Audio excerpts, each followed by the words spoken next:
കൃഷ്ണായ വാസുദേവായ ഹരയേ പരമാത്മനി പ്രണതക്ലേശനാശായ ഗോവിന്ദായ നമോ നമഃ. രാമായ രാമഭദ്രായ രാമചന്ദ്രായ വേധസേ രഘുനാഥായ നാഥായ സീതായ പതയേ നമഃ. ശ്രീ സീതാലക്ഷ്മണ ഭരത ശത്രുഘ്ന ഹനുമാൻ സമേത ശ്രീരാമചന്ദ്രസ്വാമിനേ നമഃ. യത്ര യത്ര രഘുനാഥകീർത്തനം തത്ര തത്ര കൃതമസ്തകാഞ്ജലിം ബാഷ്പവാരി പരിപൂർണലോചനം മാരുതിം നമത രാക്ഷസാന്തകം. നമ്മൾ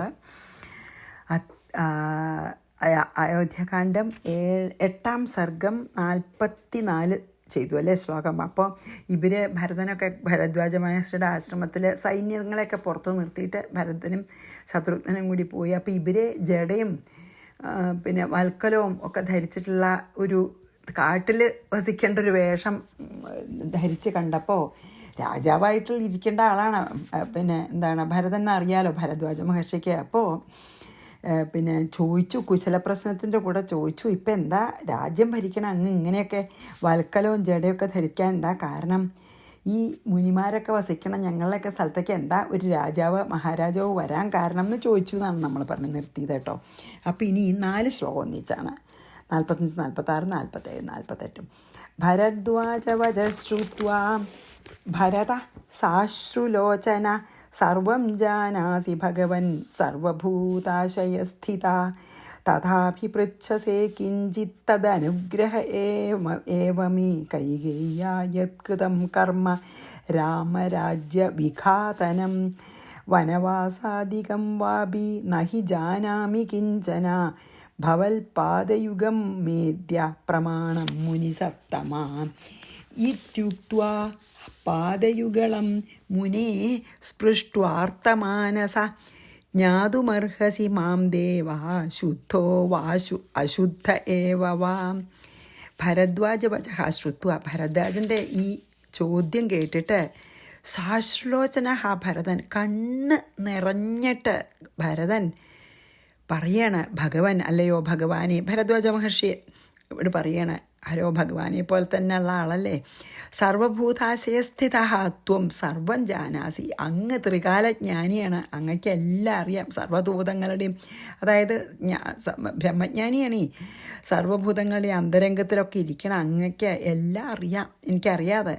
തഥാപി കിഞ്ചിത് പൃച്ഛസെ, എങ്കിലും ചോദിച്ചുല്ലോ, തദ് മേ അനുഗ്രഹം ഏവ, അതെൻ്റെ പേരുള്ള അനുഗ്രഹം തന്നെ. ചോദിച്ച അവസ്ഥയ്ക്ക് ഞാൻ പറയാണ്, രാമരാജ്യവിഘാതനം, രാമൻ്റെ രാജ്യഭരണം മുടക്കുന്നതായോ, വനവാസികം വ അഭി, വനവാസത്തിന് രാമനെ അയക്കാനോ, യത് കർമ്മ കൈകേയ്യാ കൃതം, കൈകേയി ചെയ്ത ഈ കടുങ്കൈ ഉണ്ടല്ലോ, അതായത് രാമനെ കാട്ടിലേക്ക് അയക്കുക, എന്നെ രാജാവാക്കുക എന്നുള്ള കൈകേയി ചെയ്ത ആ കടുങ്കയ്യ്, അത് കിഞ്ചന നഹി ജാനാമി, ഞാൻ സ്വപ്നത്തിൽ പോലും അറിഞ്ഞിട്ടില്ല, ഞാൻ ഒട്ടും അറിഞ്ഞിട്ടില്ല. മുനിസത്തമ, ഹേ മുനിശ്രേഷ്ഠ, ആദ്യമേ പ്രമാണം ഭവൽ പാദാബ്ജയുഗളം, അങ്ങയുടെ കാലടി പാതാരവിന്ദങ്ങളിൽ ഞാൻ നമസ്കരിക്കുന്നു. ഇതി ഉക്ത്വ എന്ന് പറഞ്ഞിട്ട് ആർത്തമാനസ, ദുഃഖിച്ച മനസ്സോടുകൂടിയവനായിട്ട്, മുനേഹേ പാദയുഗളം സ്പൃഷ്ടുവ, മുനിയുടെ കാല് പിടിച്ചിട്ട്, ദേവ ഹേ സ്വാമിൻ അഹം ശുദ്ധ അശുദ്ധ ഏവവ, ഞാൻ ശുദ്ധനോ അശുദ്ധനോ എന്ന് ജ്ഞാതും അർഹസി, അറിവാൻ അങ്ങ് അർഹനാകുന്നു. ഞാൻ ഒരു അപരാധവും ചെയ്തിട്ടില്ല. ഞാൻ എൻ്റെ അമ്മയുടെ പിന്നെ രാജധാനിയിലേക്ക് പോയ സമയത്ത് കൈകേയിയാണ് ശ്രീരാമനെ ഇന്ന് കാട്ടിലേക്ക് അയച്ചതും എന്നെ രാജാവാക്കാനുള്ള വരം മേടിച്ചതും. ഞാൻ ഒന്നും അറിഞ്ഞിട്ടില്ല എന്ന് ദുഃഖിച്ചും കൊണ്ട് പറഞ്ഞു. അതൊക്കെ ഭരദ്വാജന അറിയാലോ, ത്രികാലജ്ഞാനിയാണ്, പക്ഷെ എന്നാലും ചോദിച്ച അവസ്ഥയ്ക്ക് പറയുകയാണെന്ന് പറഞ്ഞിട്ട് ഭരദ്വാജ മഹർഷിയുടെ കാൽക്കൽ വീണ് നമസ്കരിച്ചിട്ട്, ഞാൻ ശുദ്ധനാണ് അശുദ്ധനാണെന്ന് അങ്ങനെ പറയൂന്ന് പറയണം. അതായത് ഈ ശ്രീരാമചന്ദ്രൻ്റെ രാജ്യാഭിഷേകത്തിന് വിഘ്നം വരുത്താനും വനവാസത്തിന് അയക്കാനും കൈകേയി ഏതൊരു ദുഷ്കർമ്മം ആചരിച്ചോ അതൊന്നും എനിക്കറിയില്ല. അങ്ങക്കത് അങ്ങക്കതൊക്കെ അറിയാം, അങ്ങക്ക് എല്ലാം കണ്ടിട്ട് അറിയാലോ എന്ന് പറഞ്ഞ് ദുഃഖത്തോടു കൂടി കാൽക്കൽ നമസ്കരിച്ചിട്ട്, സ്വാമി ഞാൻ ശുദ്ധനോ അശുദ്ധനോ, അതായത് ഞാൻ പാപിയാണോ വേണച്ച് ചെയ്താണെന്നൊക്കെ അങ്ങയ്ക്കറിയാം, ഞാൻ പറയാതെ എന്ന് പറയാണ്. പാവല്ലേ ഭരതനെ. ഭരദ്വാജവച ശ്രുത്വാ ഭരതസാശ്രുലോചന സർവം ജാനാസി ഭഗവൻ സർവഭൂതാശയസ്ഥിത തഥാപി പൃച്ഛസേ കിഞ്ചിത് തദനുഗ്രഹ ഏവ മേ കൈകേയ്യാ യത്കൃതം കർമ്മ രാമരാജ്യവിഘാതനം വനവാസാധികം വാപി നഹി ജാനാമി കിഞ്ചന. ഒന്നും എനിക്കറിയില്ല, ഞാൻ അറിഞ്ഞിട്ടില്ല. ഭവൽപാദയുഗം മേദ്യ പ്രമാണം മുനിസത്തമ ഇത്യുക്ത്വാ പാദയുഗളം മുനേഹ സ്പൃഷ്ടമാർത്തമാനസ. ആർത്തമാനസനായിട്ട് ജ്ഞാതുമർഹസി മാം ദേവാ ശുദ്ധോ വാ ശുദ്ധ ഏവ വാ. ഞാൻ ശുദ്ധനാണോ അശുദ്ധനാണോ എന്ന് അങ്ങയ്ക്ക് അറിയാലോന്ന്. ഇനി മമ രാജ്യേന കിം സ്വാമിൻ രാമേ തിഷ്ഠതി രാജനി കിങ്കരോഹം മുനിശ്രേഷ്ഠ രാമചന്ദ്രസ്യ ശാശ്വത. സ്വാമിൻ രാജനി രാമേ തിഷ്ഠതി. ഹേ സ്വാമിൻ, രാജാവായ രാമൻ ഇരിക്കണ സമയത്ത് എൻ്റെ ജ്യേഷ്ഠനുമല്ലേ. രാജ്യേന മമ കിം, എനിക്കെന്താ രാജ്യം കൊണ്ട് ആവശ്യം. മുനിശ്രേഷ്ഠ അഹം രാമചന്ദ്രസ്യ ശാശ്വത കിങ്കര. ഹേ മുനിശ്രേഷ്ഠ, ഭരദ്വാജ മുനിയെ, ഞാൻ രാമചന്ദ്രൻ്റെ എക്കാലത്തുമുള്ള കിങ്കരനാണ്, ഭൃത്യനാണ്. ഞാൻ രാമചന്ദ്രസ്വാമിയുടെ ഒരു ഭൃത്യൻ, ശാശ്വതനായിട്ടുള്ളൊരു ഭൃത്യൻ. രാമചന്ദ്രസ്വാമി രാജാവായിട്ട് ഇരിക്കണ സമയത്ത് എനിക്കെന്തിനാ രാജ്യം, ഞാൻ എന്നും ശ്രീരാമൻ്റെ ദാസനാണെന്ന് പറയണം. അപ്പോൾ 49 മമ രാജ്യേന കിം സ്വാമിൻ രാമേ തിഷ്ഠതി രാജനി കിങ്കരോഹം മുനിശ്രേഷ്ഠ രാമചന്ദ്രസ്യ ശാശ്വത.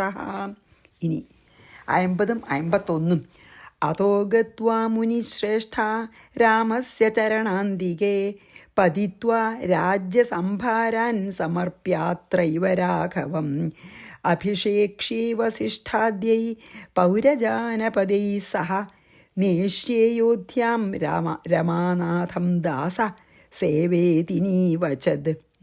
മുനിശ്രേഷ്ഠ അതഃ ഗത്വ. ഹേ മുനിശ്രേഷ്ഠ, ഭരദ്വാജ മഹർഷേ, അതുകൊണ്ട് പോയിട്ട് രാമസ്യ ചരണാന്തികെ പതിത്വ, രാമൻ്റെ പാദയുഗളങ്ങളിൽ നമസ്കരിച്ചിട്ട് രാജ്യസംഭാരാൻ, ഈ രാജ്യാഭിഷേകത്തിന് വേണ്ടി സംഭരിച്ചിട്ടുള്ള എല്ലാ സാധനങ്ങളും സമർപ്പിച്ചിട്ട് വസിഷ്ഠാദ്യേ ജനപദൈഹി സഹ, വസിഷ്ഠനോടും ബാക്കി എൻ്റെ കൂടെ വന്ന പൗരജനങ്ങളോടും കൂടി അത്രയേവ രാഘവം അഭിഷേക്ഷ്യേ, ഞാൻ ഇവിടെ വെച്ചെന്നെ രാഘവന് അഭിഷേകം നടത്തും. രമാനാഥം അയോധ്യാം നേശ്യേ, എന്നിട്ട് ഞാൻ രമയുടെ നാഥനായിട്ടുള്ള ശ്രീരാമനെ അയോധ്യയിലേക്ക് ഞാൻ കൊണ്ടുപോകും. ദാസഹ അതിനീചവത് സേവേ, ഞാൻ ദാസനായിട്ട് ഏറ്റവും താഴ്മയോടെ ശ്രീരാമചന്ദ്രസ്വാമിയെ സേവിക്കും. പാവം എന്താ പറയണ, ഹേ ഭരദ്വാജ മഹർഷേ, അതുകൊണ്ട് ഞാൻ ഇപ്പം ഇവിടുന്ന് നേരെ രാമൻ്റെ അടുത്തേക്കാണ് പോണത്. രാമൻ്റെ പാദത്തിൽ പോയി നമസ്കരിച്ച് രാമൻ്റെ അഭിഷേകത്തിനായിട്ട് ഒരുക്കു കൂട്ടിയിട്ടുള്ള എല്ലാ സാധനങ്ങളെയും രാമൻ്റെ കാൽക്കൽ വെച്ച് നമസ്കരിച്ച് വസിഷ്ഠനോടും വസിഷ്ഠാദി മഹർഷികളോടും എൻ്റെ കൂടെ വന്ന പൗരജനങ്ങളോടും കൂടി ഇവിടെ വെച്ചിട്ടുള്ള രാമചന്ദ്രനെ ഞാൻ രാജാവായിട്ട് അഭിഷേകം ചെയ്യും.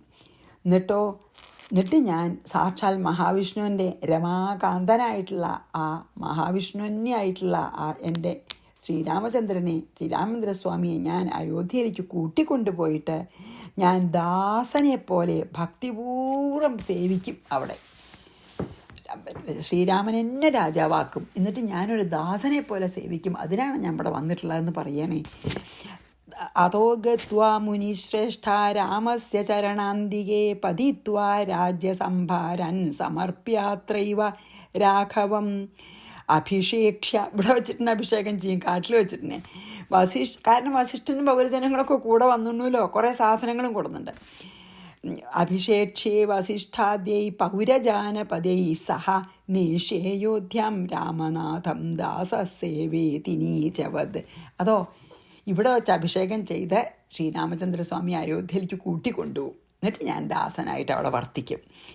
ഇത്യുദീരിതമാകർണ്യ ഭരതസ്യ വചോ മുനി ആലിംഗ്യ മൂർധ്ന്യവഘ്രായ പ്രശംസ സവിസ്മയ ഇതി ഭരതസ്യ ഉദീരിതം വച ആകർണ്യ. ഇപ്രകാരം ഭരതൻ്റെ വാക്കുകളെ കേട്ടിട്ട് മുനി ഭരതനെ ആലിംഗനം ചെയ്തു. മൂർധ്നി അവഘ്രായ, എന്നിട്ട് മൂർധാവിലെ തലയിൽ ചുംബിച്ചു.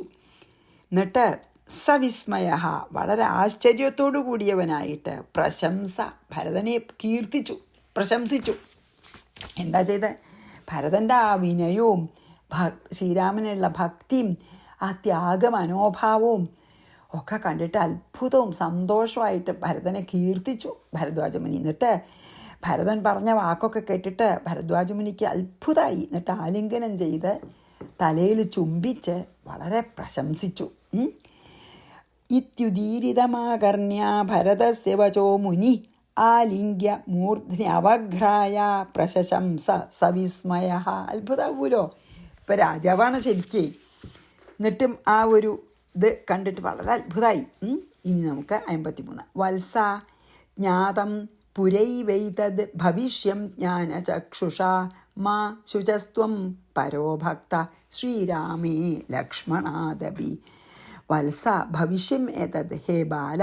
അതായത് വളരെ വത്സ, വളരെ വാത്സല്യത്തോടുകൂടി വിളിക്കണം.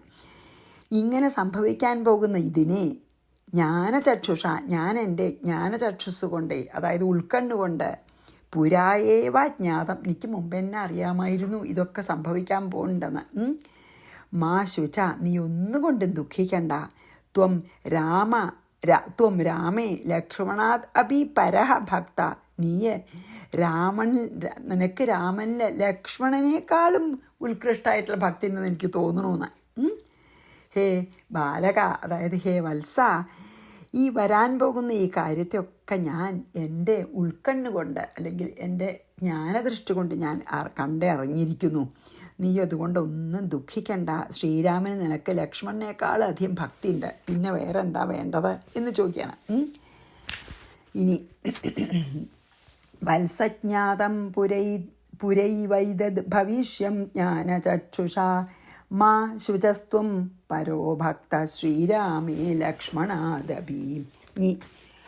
ആതിഥ്യം കർത്തുമിച്ഛാമി സസൈന്യസ്യ തവാനഘ അദ്യ ഭുക്ത്വാ സസൈന്യസ്ത്വം ശ്വോ ഗന്ധ രാമസന്നിധിം അനഘ. അതായത് പരിശുദ്ധനായിട്ടുള്ളവനെ, സ്വസൈന്യസ്യ തവ, അങ്ങയുടെ കൂടെ വന്ന സൈന്യങ്ങൾ, സ്വസൈന്യസമേതനായ, അത് സ്വന്തം സൈന്യങ്ങളെ കൊണ്ടുവന്ന അങ്ങയ്ക്ക് ആതിഥ്യം കർത്തും ഇച്ഛാമി, നിങ്ങളെയും അങ്ങേയും ശത്രുഘ്നെയും സൈന്യങ്ങളെയൊക്കെ അതിഥി സൽക്കാരം ചെയ്യണമെന്ന് ആഗ്രഹമുണ്ട്. സസൈന്യഹത്വം, സൈന്യസമേതനായ അങ്ങ് അദ്യ ഭുക്ത്വ, ഇപ്പോൾ ഭുജിച്ചിട്ട്, അതായത് എന്തെങ്കിലും ഭക്ഷണം കഴിച്ചിട്ട്, ശ്വഹ രാമസന്നിധിം ഗത്വ, നാളെ രാമൻ്റെ അടുത്തേക്ക് പൊക്കോളൂ. ഇന്നിപ്പോൾ വൈകുന്നേരമായി. അപ്പോൾ ഹേ പരിശുദ്ധനായിട്ടുള്ള ഭരത, സൈന്യസമേതനായിട്ടുള്ള നിന്നെ ഞാൻ ഒരു അതിഥിയായിട്ട് സ്വീകരിച്ച് സൽക്കരിക്കാൻ എനിക്ക് ആഗ്രഹമുണ്ട്. അതുകൊണ്ട് നീയും സൈന്യസമേതം ഇവിടെ ഭക്ഷണം കഴിച്ച് താമസിച്ച് നാളെ രാമനെ കാണാൻ രാമസന്നിധിയിലേക്ക് പൊക്കോളൂ. ആതിഥ്യം കർത്തുമിച്ഛാമി സസൈന്യസ്യ തവാനഘ അദ്യ ഭുക്ത്വാ സസൈന്യസ്ത്വം ശ്വോ ഗന്ധ രാമസന്നിധി. ശ്വഹ പറഞ്ഞാൽ നാളെ രാമസന്നിധിയിലേക്ക് പൊക്കോളൂ എന്ന്.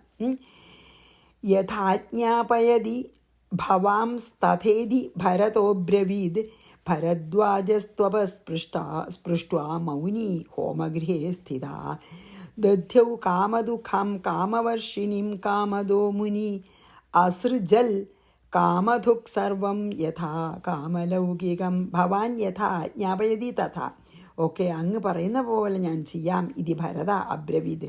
ഭരതൻ പറഞ്ഞു, അങ്ങ് പറഞ്ഞ പോലെ തന്നെ ഞങ്ങൾ ഇന്ന് രാത്രി ഇവിടെ കഴിച്ചു കൂട്ടാം, എന്നിട്ട് നാളെ ശ്രീരാമസന്നിധിയിലേക്ക് പോവാം എന്ന് ഭരതൻ എഗ്രി ചെയ്തു.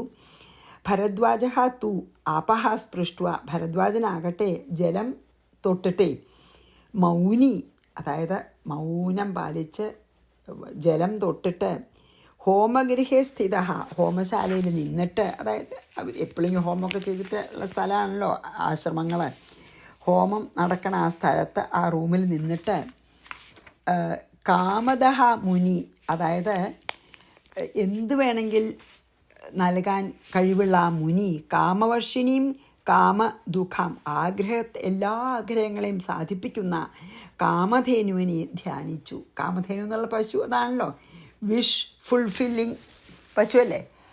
അപ്പോൾ കാമധേനുവിനെ മനസ്സുകൊണ്ട് വെള്ളം കയ്യിൽ പിടിച്ച് ജപിച്ച് ഹോമം നടക്കണ ആ സ്ഥലത്ത് വെച്ച് കാമധേനുവിനെ നല്ലോണം മനസ്സിൽ ധ്യാനിച്ചു എന്ന്. കാമധേനു യഥാകാമം, അതായത് ഭരദ്വാജ മഹർഷി ആഗ്രഹിച്ച പ്രകാരം അലൗകികം, അതായത് ഈ ലോകത്തിൽ സാധാരണമല്ലാത്ത വിധം, ഈ ലോകത്തിൽ ഒരിക്കലും വെരി ഡിവൈനാണ്, വളരെ ദൈവികമായിട്ടുള്ള സർവം അസുജത് എല്ലാം സൃഷ്ടിച്ചു. അതായത് പെട്ടെന്ന് കാമധേനുവിനെ ഭരദ്വാജ മഹർഷി സ്മരിച്ചപ്പോൾ കാമധേനു വന്നിട്ട് ഇവിടെ ഇത്രയും ഭരതനും ശത്രുഘ്നനും കൂടെ വന്നിട്ടുള്ള മഹർഷിമാർക്കും വസിഷ്ഠാദി മഹർഷിമാർക്കും കൂടെ വന്ന വലിയൊരു സൈന്യത്തിനുള്ള ഭക്ഷണം മുഴുവൻ കാമധേനു വേഗം സൃഷ്ടിച്ചു. അതാണ് ദൈവീകമായിട്ടെന്ന് പറഞ്ഞത്, അലൗകികമായിട്ടാണ്. ഒരിക്കലും നമുക്ക് ലൗകിക ലോകത്തെ സാധിക്കാത്ത വിധത്തിൽ അലൗകികമായിട്ടുള്ള ശക്തി ഉപയോഗിച്ചിട്ട് ദൈവീക ശക്തിയോട് കൂടിയിട്ടുള്ള കാമധേനു സകലർക്കും ഭക്ഷണം ലഭിക്കാൻ ഉള്ള സൗകര്യം ഉണ്ടാക്കി. അതാണ് അവിടുന്ന്, അതായത് അങ്ങ് പറയണ പോലെ ഞങ്ങളിവിടെ താമസിക്കാം എന്ന് പറഞ്ഞ് ഭരതനെ സമ്മതിച്ചപ്പോൾ ഭരദ്വാജമുനി വേഗം കുറച്ച് ജലം കയ്യിലെടുത്ത് കയ്യും കാലും കഴുകി ആചമനമൊക്കെ ചെയ്തിട്ട് വേണ്ട പോലെ ഹോമശാലയിൽ പ്രവേശിച്ചു. എന്നിട്ട് മൗനം ദീക്ഷിച്ചിട്ട് കാമധേനുവിനെ നല്ലോണം കൊണ്ട് ധ്യാനിച്ചപ്പോൾ എല്ലാം നൽകണ ആളാണല്ലോ കാമധേനു, നൽകണതാണല്ലോ കാമധേനു. ഏതിനെ ആഗ്രഹിച്ചാലും അതെല്ലാം നമ്മൾ നൽകുന്ന ആ കാമധേനു എല്ലാം ഒരു ദൈവീക ശക്തി ഉപയോഗിച്ച് എല്ലാവർക്കും ഭക്ഷണം കൊടുത്തു. അതാണ് ഇതിൽ പറഞ്ഞത്. അപ്പോൾ ഇന്ന് താമസിച്ച് പോയാൽ മതി പറഞ്ഞപ്പോൾ ആരും കുക്ക് ചെയ്യൊന്നും വേണ്ട. കാമധേനുവിനെ സ്മരിച്ചപ്പോൾ അത്ര ശക്തിയുള്ള മഹർഷിയാണ് ഭരദ്വാജ മഹർഷി, അത്ര തപശക്തി ഉണ്ട്. യഥാജ്ഞാപയതി ഭവാംസ്തഥേതി ഭരതോ ബ്രവീദ് ഭരദ്വാജസ്ത്വപൃഷ്ട്വാ മൗനീ ഹോമഗൃഹേ സ്ഥിത ദധ്യൗ കാമദുഃഖം കാമവർഷിണീം കാമദോ മുനി അസൃജൽ കാമധുക് സർവം യഥാ കാമമലൗകികം. വളരെ ദൈവീകമായിട്ട് എല്ലാവർക്കും ഭക്ഷണമൊക്കെ കൊടുത്തു. ഭരതസ്യ സൈന്യസ്യ യഥേഷ്ടം ച മനോരഥം തഥാവവർഷ സകലം തൃപ്താസ്തേ സർവസൈനികാः. സൈന്യസ്യ ഭരതസ്യ സൈന്യത്തോടുകൂടി വന്ന ഭരതൻ്റെ ഇഷ്ടം മനോരഥം യഥാ പ്രീതിയും ആഗ്രഹവും എപ്രകാരമാണോ തഥാ സകലം വവർഷ, അവർക്കൊക്കെ ഓരോരുത്തർക്കും എന്ത് ഭക്ഷണം എത്ര കഴിക്കണം എന്നാണ് ആഗ്രഹം വെച്ചാൽ അത് മുഴുവൻ അവർക്കെല്ലാം നൽകി.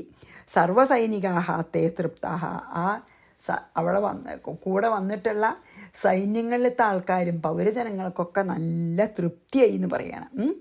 ഭരതനും ഈ സൈന്യത്തിലുള്ള ഓരോരുത്തരും എന്താണ് അവർ ആഗ്രഹിച്ച പദാർത്ഥം, ഏതൊരു വിധമായാലാണ് അവർ സന്തോഷിക്കുക, ആ പദാർത്ഥത്തെ ആ ഭക്ഷണ സാധനത്തിനെ അവർക്ക് ഇഷ്ടമാണ് എന്ന് തോന്നുന്ന വിധത്തിൽ തന്നെ അവരവരുടെ മുമ്പിലൊക്കെ കാമധേനു അങ്ങോട്ട് വരുത്തി കൊടുത്തു. അങ്ങനെ സൈന്യത്തിലത്തെ എല്ലാവർക്കും പൗരജനങ്ങൾക്കൊക്കെ വളരെ സംതൃപ്തിയായി ഊണ് കഴിച്ചിട്ട്. ഭരതസ്യ സൈന്യസ്യ യഥേഷ്ടം ച മനോരഥം തഥാ വവർഷ സകലം തൃപ്താസ്തേ സർവസൈനികാः. ഇനി 58 വസിഷ്ഠം പൂജയിത്വാഗ്രേ ശാസ്ത്രദൃഷ്ടേന കർമ്മണ പശ്ചാത് സൈന്യം ഭരതം തർപ്പയാമാസ യോഗിരാട്. ശാസ്ത്രദൃഷ്ടേന കർമ്മണ, ശാസ്ത്രത്തിൽ പറഞ്ഞിരിക്കുന്ന കർമ്മത്താൽ വസിഷ്ഠം അഗ്രേ പൂജയിത്വ, വസിഷ്ഠനെ മുമ്പിൽ പൂജിച്ചിട്ട്, അതായത് വസിഷ്ഠനല്ലേ കുലഗുരു, വസിഷ്ഠനെ പൂജിച്ചിട്ട് പശ്ചാൽ സൈന്യം ഭരതം, അനന്തരം സൈന്യസമേതനായ ഭരതനെ യോഗിരാട് തർപ്പയാമാസ, യോഗികളുടെ രാജാവ് തൃപ്തിപ്പെടുത്തി എന്ന്. അതായത് ആദ്യം ഇതിപ്പോൾ ഭക്ഷണമായപ്പോൾ ആദ്യം വസിഷ്ഠനും ഏറ്റവും അധികം ബഹുമാനിക്കേണ്ട ബാക്കിയുള്ളവർക്കൊക്കെ ആദ്യം അവരെ കൊണ്ടൊക്കെ ഭക്ഷണം കഴിപ്പിച്ചതിന് ശേഷം പിന്നെ ഭരതനെ യോഗികളുടെ രാജാവ് തൃപ്തിപ്പെടുത്തി. മീൻസ് ഭരദ്വാജൻ ആദ്യം വസിഷ്ഠനെയും ബ്രാഹ്മണരെയൊക്കെ ആദ്യം ഊട്ടി, അത് കഴിഞ്ഞിട്ട് ഭരതനെയും ശത്രുഘ്നെയും സൈന്യങ്ങളെയും പൗരജനങ്ങളെയും ഊട്ടി. ആരാണ് ആ യോഗിരാട്ടെന്ന് പറഞ്ഞാൽ? യോഗികളുടെ രാജാവാന്ന് പറഞ്ഞാൽ ഏറ്റവും മഹാനായിട്ടുള്ള യോഗിയായിട്ടുള്ള ഭരദ്വാജ മുനിന്ന്. ഭരദ്വാജ മുനി അങ്ങനെ എല്ലാവരെയും തൃപ്തിപ്പെടുത്തി, കാമധേനുവിനെ ധ്യാനിച്ച് വരുത്തി എല്ലാവരെയും തൃപ്തിപ്പെടുത്തി എന്നാണ് ഇപ്പോൾ ഇതിൽ പറഞ്ഞത്. ഇനി നമുക്ക് അപ്പോൾ ഇനി പിന്നെ അടുത്ത ദിവസം അങ്ങോട്ട് പോവുകയൊക്കെ ചെയ്യുമല്ലോ ഭരതനെ. അപ്പോൾ നമുക്ക് ഇവിടെ നമ്മളെ അയോധ്യാകാന്ഡത്തിൽ നമുക്ക് കുറച്ച് വേണമെങ്കിൽ എഴുത്തച്ഛൻ്റെ ഒന്ന് ആ ഭാഗം മാത്രം കുറച്ച് ഭരതൻ വനത്തിലേക്ക് പോയതും ആ ഭാഗം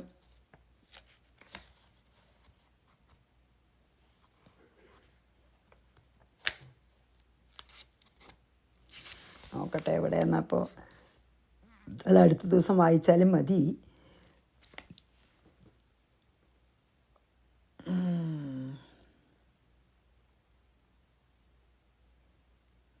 അത് ഞാൻ അടുത്ത ദിവസം വായിക്കാം, കാരണം ഏത് ഭാഗം എക്സാക്ട്ലി വേണ്ടെന്ന് നോക്കിയിട്ട് വായിക്കാം. അപ്പം നമുക്ക് ഇനിയിപ്പോൾ എന്താ പറയുക, അടുത്തത് 59, 60, 61, 62 ഒന്നിച്ചാണ്. അപ്പോൾ കുറേ സമയവും, അതുകൊണ്ട് ഇന്ന് നമുക്കിവിടെ നിർത്തുകയാണ് നല്ലത്, അല്ലെങ്കിൽ വല്ലാത്ത സമയവും. അപ്പോൾ എന്തായാലും നമുക്കിതൊക്കെ ശരിക്കും കാണുമ്പോൾ നമുക്ക് കേൾക്കുമ്പോൾ വാസ്തവത്തിൽ അത്ഭുതമാണ്. ഭരദ്വാജ മഹർഷിക്കൊക്കെ കാമധേനു അവിടെ കെട്ടിയിട്ടിട്ടൊന്നുമില്ല, ധ്യാനിക്കേ വേണ്ടൂ.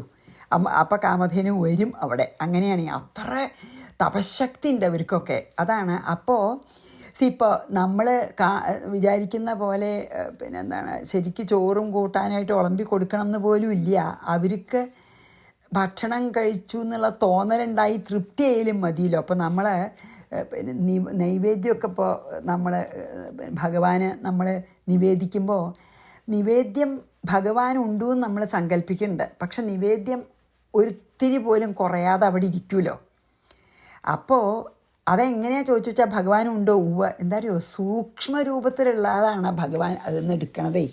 നമ്മൾ കൊടുക്കണത് സ്ഥൂല രൂപത്തിലുള്ള പായസമാണ്. പക്ഷേ അതിൻ്റെ സൂക്ഷ്മ രൂപം ഭഗവാൻ കൈക്കൊള്ളുന്നുണ്ട്. അത് നമ്മൾ കാണില്ലല്ലോ, സൂക്ഷ്മല്ലേ, സട്ടിലല്ലേ.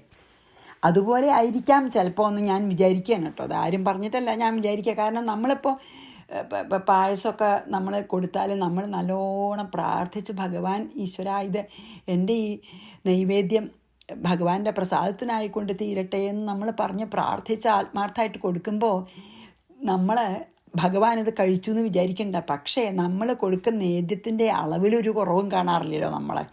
പക്ഷേ ഭഗവാൻ ഭക്ഷിച്ചു എന്ന് തന്നെയാണ് നമ്മളുടെ വിശ്വാസം. എങ്ങനെ? സൂക്ഷ്മ രൂപത്തിൽ. നമ്മൾ സ്ഥൂല രൂപത്തിൽ കൊടുത്താലും എല്ലാറ്റിനും ഒരു സൂക്ഷ്മരൂപം ഉണ്ടല്ലോ. അപ്പോൾ ആ സൂക്ഷ്മരൂപത്തിൽ സൂക്ഷ്മരൂപത്തിൽ തന്നെ ഭഗവാൻ വന്ന് സൂക്ഷ്മരൂപത്തിലുള്ള പായസം അല്ലെങ്കിൽ നൈവേദ്യം സ്വീകരിക്കുകയാണേ. അപ്പം നമുക്ക് കാണില്ല, നമുക്ക് നമ്മുടെ ഈ സ്ഥൂലമായിട്ടുള്ള കണ്ണുകൾ വെച്ച് നമുക്ക് സൂക്ഷ്മരൂപത്തിൽ ഭഗവാൻ നമ്മളെ അടുത്തേക്ക് വരണതോ സൂക്ഷ്മരൂപത്തിലുള്ള പായസം സ്വീകരിക്കണോ കാണില്ലല്ലോ. അതുപോലെ ആയിരിക്കാം ചിലപ്പോൾ കാമധേനു സൂക്ഷ്മരൂപത്തിൽ വന്ന് ഇവർക്കൊക്കെ ഭക്ഷണം നൽകി അവർക്ക് തൃപ്തിയാണെന്ന് തോന്നിയാലും മതിയല്ലോ, അല്ലേ? അല്ലെങ്കിൽ ഇത്ര വലിയൊരു സൈന്യത്തിനും പിന്നെ അനവധി പൗരജനങ്ങൾക്കൊക്കെ ഒരേ സമയത്ത് പെട്ടെന്ന് തൃപ്തി വരുന്നു, അല്ലേ? അപ്പോൾ ഞാനിങ്ങനെ ഇമാജിൻ ചെയ്യാം കേട്ടോ, അറിയില്ല. അങ്ങനെയൊക്കെ നമുക്ക് ആലോചിക്കാം. വളരെ ദൈവികമായിട്ടുള്ള അലൗകികം എന്ന് പറഞ്ഞല്ലോ പ്രത്യേകിച്ച്, അല്ലേ? അപ്പം നമുക്ക് ഓരോരുത്തർക്ക് അവനവൻ്റെ ഇമാജിനേഷൻ പോലെയോ വിശ്വാസം പോലെയോ നമുക്ക് അതിനെ വിചാരിക്കാം. അപ്പോൾ നമുക്ക് ഇപ്പോൾ 58 ചെല്ലിയിലോ നമുക്ക് ഇന്ന് ഇവിടെ നിർത്താം. നാളെ കണ്ടിന്യൂ ചെയ്യാം. ശ്രീകൃഷ്ണാർപ്പണമസ്തു. സർവത്ര ഗോവിന്ദനാമ സങ്കീർത്തനം. ഗോവിന്ദ ഗോവിന്ദ. ഗുരുവായൂരപ്പ ശരണം. ശ്രീ സീതാലക്ഷ്മണ ഭരശത്രുഘ്ന ഹനുമൽ സമേത ശ്രീരാമചന്ദ്രസ്വാമിനേ നമഃ.